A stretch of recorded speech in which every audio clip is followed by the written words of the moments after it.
Raba katin inshorar lafiya ga masu bukata wani babban mataki daga Bello ya Rufai. Assalamu alaikum wa rahmatullahi ta'ala wa barakatuh. Wannan aiki ne da zai iya ceto rayuka, rage wahala da dawo da fata ga iyalai da dama. Idan uwa ta samu daman zuwa asibiti ba tare da tunanin kuɗin magani ba, wannan nasara ce. Idan tsoho ya samu kulawar lafiya cikin sauki, wannan abun ayaba ne. Haka kuma idan marasa lafiya suka samu kariya daga matsalar tsadar magani, wannan wani babban ci gaba ne ga rayuwar al'umma.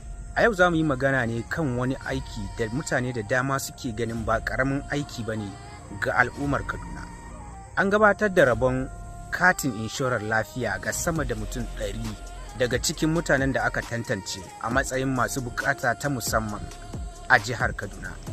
Kuma wannan tallafi ya samu ne ta hannun Bello ya Rufai.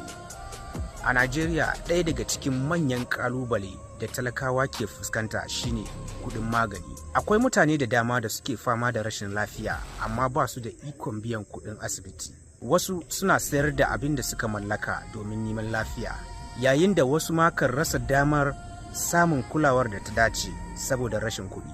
Saboda haka samar da katin inshorar lafiya ga irin waɗannan mutanen ba ƙaramin abu ba ne. Wannan katin yana ba masu amfana da damar zuwa asibitoci da tsarin ya amince da su domin samun kulawar lafiya ba tare da fuskantar nauyin kuɗi mai yawa ba, ko kuma ma ba tare da biyan ko sisi ba. Wannan na nufin an rage musu damuwa, kuma an ba su kariya, kuma an ba su damar kula da lafiyarsu cikin mutunci.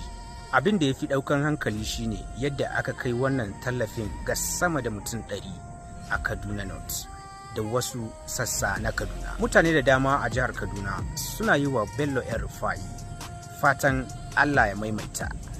A nan shirin ya zo ƙarshe.